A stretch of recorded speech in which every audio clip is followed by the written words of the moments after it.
मेरे YouTube channel ममता कहानी hub में आप सबका स्वागत है। आज इस वीडियो में हम मंगलवार व्रत कथा का श्रवण करेंगे। वीडियो की शुरुआत करने से पहले अगर चैनल को आपने सब्सक्राइब नहीं किया है तो चैनल को सब्सक्राइब करना ना भूलें। मंगलवार व्रत कथा। एक गांव में ब्राह्मण और उसकी पत्नी रहते थे। उनके कोई संतान नहीं होने के कारण दोनों बहुत दुखी रहते थे। वह ब्राह्मण रोज हनुमान जी की पूजा हेतु वन में जाता और पूजा के दौरान पुत्र प्राप्ति का वरदान मांगता था और घर पर उसकी पत्नी पुत्र प्राप्ति के लिए प्रत्येक मंगलवार को व्रत रखती थी। वह हर मंगलवार को पूरे विधि विधान से हनुमान जी का व्रत पूजा करती थी और भोजन बनाकर पहले तो हनुमान जी को भोग लगाती, फिर दोनों ग्रहण करते थे। एक बार कोई ऐसा व्रत आ गया जिसके कारण वह भोजन न बना सकी और हनुमान जी को भोग नहीं लगा पाई। वह अपने मन में ऐसा प्रण करके सो गई कि अब अगले मंगलवार को हनुमान जी को भोग लगाकर अन्न ग्रहण करूंगी। वह ब्राह्मणी 6 दिन तक भूखी प्यासी रहने के कारण उसे मूर्छा आ गई। तब हनुमान जी ने उसकी लगन और निष्ठावान भक्ति को देखकर प्रसन्न हो गए। उन्होंने उसे दर्शन दिए और कहा, मैं तुमसे अति प्रसन्न हूँ। मैं तुम्हें एक सुंदर बालक देता हूँ जो तेरी सेवा किया करेगा। हनुमान जी ने मंगलवार को बाल रूप में दर्शन देकर अंतर्धान हो गए। वह ब्राह्मणी सुंदर बालक पाकर अति प्रसन्न हो उठी और उसका नाम मंगल रखा। कुछ दिनों के बाद ब्राह्मण वन से लौटकर आया तो उसने उस बालक को घर आंगन में क्रीड़ा करते हुए देखकर ब्राह्मण से पूछा, यह बालक कौन है? तब पत्नी ने कहा कि हनुमान जी महाराज मंगलवार के व्रत से प्रसन्न होकर मुझे वरदान के रूप में यह बालक दिया है। ब्राह्मण अपनी पत्नी की बात सुनकर सोचा कि यह बात छल से भरी जान उसने सोचा यह उल्टा व्यभिचारिणी अपनी कुलक्षणा छुपाने के लिए ये बात बना रही है। एक दिन पति कुएं पर पानी भरने के लिए जा रहा था। तब ब्राह्मणी बोली कि मंगल को भी अपने साथ ले जाओ। वह ब्राह्मण मंगल को अपने साथ ले गया और उसी कुएं में डालकर स्वयं पानी भरकर आया। तो पत्नी ने पूछा कि मंगल कहाँ है? तब पीछे देखा तो मंगल मुस्कुराता हुआ आ रहा था। उसको देखकर ब्राह्मण आश्चर्यचकित हो गया। जब रात्रि में ब्राह्मण सोया हुआ था तब हनुमान जी उसके स्वप्न में आकर बोले, यह बालक मैंने दिया है। तुम अपनी पत्नी को उल्टा और बुरा भला मत कहो। पति यह जानकर बहुत प्रसन्न हो उठा। वह अपनी पत्नी के साथ प्रत्येक मंगलवार का व्रत करने लगा और अपने जीवन को आनंदपूर्वक व्यतीत करने लगा। एक अन्य कथा के अनुसार एक बार नैमिषारण्य तीर्थ में 80,000 मुनि एकत्र होकर पुराणों के ज्ञाता श्री सूत जी से पूछने लगे, हे महामुने, आपने हमें अनेक पुराणों की कथा सुनाई है।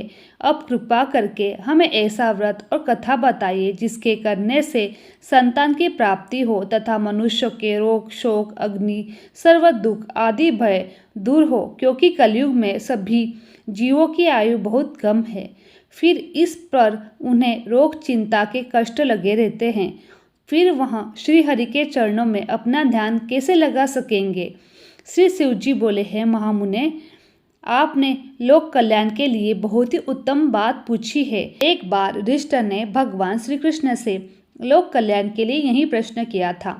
भगवान श्री कृष्ण और युधिष्ठिर का संवाद तुम्हारे सामने कहता हूँ, ध्यान देकर सुनो। एक समय पांडवों की सभा में श्री कृष्ण जी बैठे हुए थे। तब युधिष्ठिर ने भगवान श्री कृष्ण से प्रश्न किया, हे प्रभु नंदन गोविंद, आपने मेरे लिए अनेकों कथाएं सुनाई है। आज आप कृपा करके ऐसा व्रत कथा सुनाए जिससे करने से मनुष्य को रोग चिंता का भय समाप्त हो जाए, उसको पुत्र प्राप्ति हो।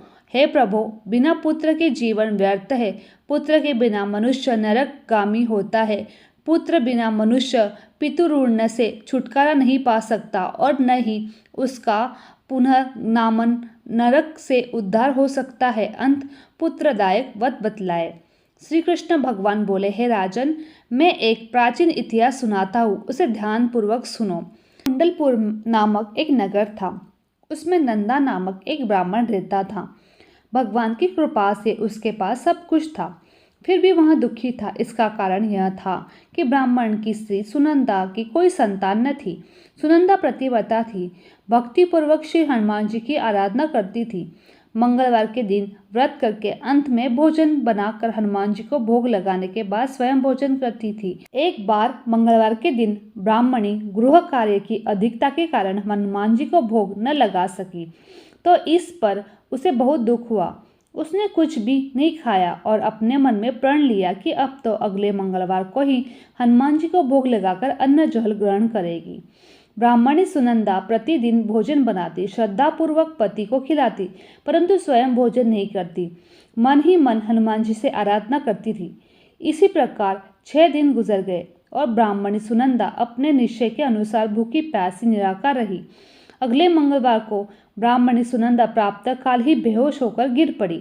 ब्राह्मणी सुनंदा की इस असीम भक्ति के प्रभाव से श्री हनुमान जी बहुत प्रसन्न हो उठे। प्रकट होकर बोले, सुनंदा, मैं तेरी भक्ति से बहुत प्रसन्न हूँ, तू उठ और वर मांग। सुनंदा अपने आराध्य देव हनुमान जी को देखकर आनंद की अधिकता से विह्वल हो उठी और श्री हनुमान जी से चरणों में गिरकर बोली, हे प्रभु, मेरी कोई संतान नहीं है, कृपा करके मुझे संतान प्राप्ति का आशीर्वाद दे, आपकी अति कृपा होगी।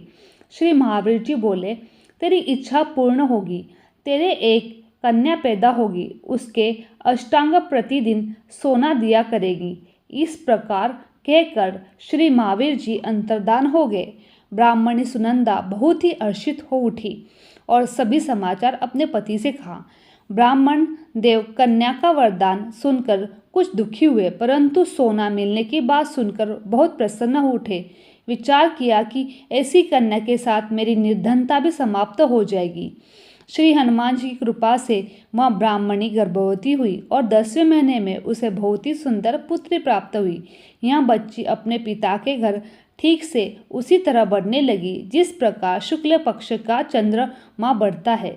10वें दिन ब्राह्मण ने उस बालिका का नामकरण संस्कार किया। उसके कुल पुरोहित ने उस बालिका का नाम रत्नावली रखा, क्योंकि यह कन्या सोना प्रदान किया करती थी। इस कन्या ने पूर्व जन्म में बड़े ही विधान से मंगल देव का व्रत किया था। रत्नावली का अष्टांग बहुत सा सोना देता था। उस सोने से नंदा ब्राह्मण बहुत ही धनवान हो गया। अब ब्राह्मणी भी बहुत अभिमान करने लगी। समय बीत रहा था। अब रत्नावली 10 वर्ष की हो चुकी थी। एक दिन जब नंदा ब्राह्मण प्रसन्न चित्त था, तब सुनंदा ने अपने पति से कहा, मेरी पुत्री रत्नावली विवाह के योग्य हो गई है। अंत आप कोई सुंदर तथा योग्य वर देखकर इसका विवाह कर दे। यह सुन ब्राह्मण बोला, अभी तो रत्नावली बहुत छोटी है। तब ब्राह्मणी बोली, शास्त्रों की आज्ञा है कि कन्या 8वें वर्ष में गौरी, 9 वर्ष में रोहिणी, 10वें वर्ष में कन्या, इसके पश्चात रजस्वला हो जाती है। गौरी के दान से पाताल लोक की प्राप्ति होती है, रोहिणी के दान से वैकुंठ लोक की प्राप्ति होती है, कन्या के दान से इंद्रलोक में सुखों की प्राप्ति होती है। अगर है पतिदेव रजस्वला का दान किया जाता है तो घोर नरक की प्राप्ति होती है। इस पर ब्राह्मण बोला, अभी तो रत्नावली मात्र 10 वर्ष की है। मैंने तो 16-16 साल की कन्याओं के विवाह कराए हैं, अभी जल्दी क्या है। तब ब्राह्मणी सुनंदा बोली, आपको तो लोभ अधिक हो गया है। शास्त्रों में कहा गया है कि माता पिता और बड़ा भाई रजस्वला कन्या को देखते हैं तो वह अवश्य ही नरकगामी होते हैं। तब ब्राह्मण बोला, अच्छी बात है, कल मैं अवश्य ही योग्य वर की तलाश कर अपना दूध भेजता हूँ। दूसरे दिन ब्राह्मण ने अपने दूध को बुलाया और आज्ञा दी कि जैसी सुंदरता मेरी कन्या की है वैसी सुंदर उसके लिए पति तलाश करो। अपने स्वामी की आज्ञा पाकर दूत निकल पड़ा। नगर में उसने एक सुंदर लड़के को देखा। यह बालक एक ब्राह्मण परिवार का बहुत ही गुणवान पुत्र था। इसका नाम सोमेश्वर था। दूत ने इस सुंदर गुणवान ब्राह्मण पुत्र के बारे में अपने स्वामी को पूर्ण विवरण कर दिया। ब्राह्मण नंदा को भी सोमेश्वर अच्छा लगा। फिर शुभ मुहूर्त में विधिपूर्वक कन्यादान करके ब्राह्मण ब्राह्मणी संतुष्ट उठे, परंतु ब्राह्मण के मन में लोभ समाया हुआ था। उसने कन्यादान तो कर दिया, पर वह बहुत ही खिन्न भी था। उसने विचार किया कि रत्नावली तो अब चली जाएगी, मुझे इससे जो सोना मिलता था अब वह मिलेगा नहीं। मेरे पास जो धन था उसके विवाह में खर्च हो गया, जो शेष बचा है वह भी कुछ दिनों पश्चात समाप्त हो जाएगा। मैंने तो इसका ब्याह करके बहुत बड़ी भूल कर दी। अब कोई ऐसा उपाय करो कि रत्नावली मेरे घर में ही बनी रहे, अपने ससुराल न जावे। लोभ रूपी राक्षस ब्राह्मण के मस्तिष्क पर छाता जा रहा था। रात भर अपनी शैया पर बेचैनी से करवटें बदलते बदलते उसने एक बहुत ही क्रूर निर्णय लिया। उसने विचार किया कि जब रत्नावली को लेकर उसका पति सोमेश्वर अपने घर के लिए जाएगा तो वह मार्ग में छिपकर सोमेश्वर का वध कर देगा और अपनी लड़की को अपने घर ले आएगा, जिससे नियमित रूप से उसे सोना भी मिलता रहेगा। समाज का कोई मनुष्य उसे दोष भी नहीं देगा। प्रातःकाल हुआ तो नंदा और सुनंदा अपने जमाई तथा लड़की को बहुत सारा धन देकर विदा किया। सोमेश्वर अपने पत्नी रत्नावली को लेकर ससुराल अपने घर की तरफ चल दिया। ब्राह्मण नंदा महालोभ के वशीभूत अपने मति खो चुका था। पाप पुण्य उसे विचार न रहा। अपने भयानक और क्रूर निर्णय से कार्य रूप देने के लिए उसने अपने दूत को मार्ग में भेजा, अपने जमाई का वध करने के लिए भेज दिया, ताकि रत्नावली से प्राप्त होने वाला सोना उसे हमेशा मिलता रहे। उसने अपने दूत को मार्ग में अपने जवाई का वध करने के लिए भेज दिया, ताकि रत्नावली से प्राप्त होने वाला सोना उसे हमेशा मिलता रहे और वो कभी निर्धन न हो। ब्राह्मण के दूत ने अपने स्वामी की आज्ञा का पालन करते हुए उसके जमाई सोमेश्वर का मार्ग में ही वध कर दिया। समाचार प्राप्त कर ब्राह्मण नंदा मार्ग में पहुंचा और रुदन करती अपनी पुत्री रत्नावली से बोला, है पुत्री, मार्ग में लुटेरे ने तेरे पति का वध कर दिया। भगवान की इच्छा के आगे किसी का कोई वश नहीं चलता। अब तू घर चल, वहाँ पर ही रहकर शेष जीवन व्यतीत करना। जो भाग्य में लिखा है वही होगा। अपने पति की अकाल मृत्यु से रत्नावली बहुत दुखी हुई। करुण रुदन करते हुए अपने पिता से बोली, है पिताजी, इस संसार में जिस स्त्री का पति नहीं है उसका जीना व्यर्थ है। मैं अपने पति के साथ ही अपने शरीर को जला दूंगी और सती होकर अपने इस जन्म को माता पिता के नाम और सास ससुर के यश को सार्थक करूंगी। ब्राह्मण नंदा अपनी पुत्री रत्नावली के वचनों को सुनकर बहुत दुखी हुआ। विचार करने लगा, मैंने व्यर्थ ही जमाई को वध कर पाप अपने सिर ले लिया। रत्नावली तो उसके पीछे अपने प्राण तक देने को तैयार है। मेरे तो दोनों तरफ ही मरण हो गया। धन तो अब मिलेगा नहीं। जमाई का वध करके पाप के फलस्वरूप में यम यातना भी भुगतनी पड़ेगी। यह सोचकर वह बहुत खिन्न उठा।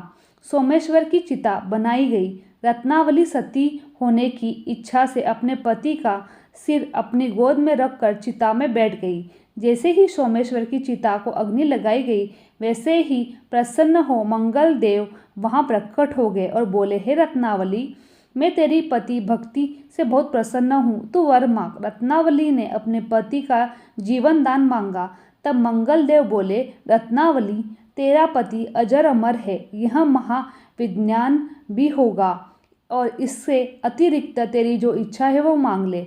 तब रत्नावली बोली, हे ग्रहोकित स्वामी, यदि आप मुझ पर प्रसन्न है तो मुझे यह वरदान दीजिए कि जो मनुष्य मंगलवार के दिन प्राप्त का लाल पुष्प लाल चंदन से पूजा करके आपका स्मरण करे, उसको रोग व्याधि न हो, स्वजनों का भी वियोग न हो, सर्प अग्नि तथा शत्रुओं का भी भय न रहे।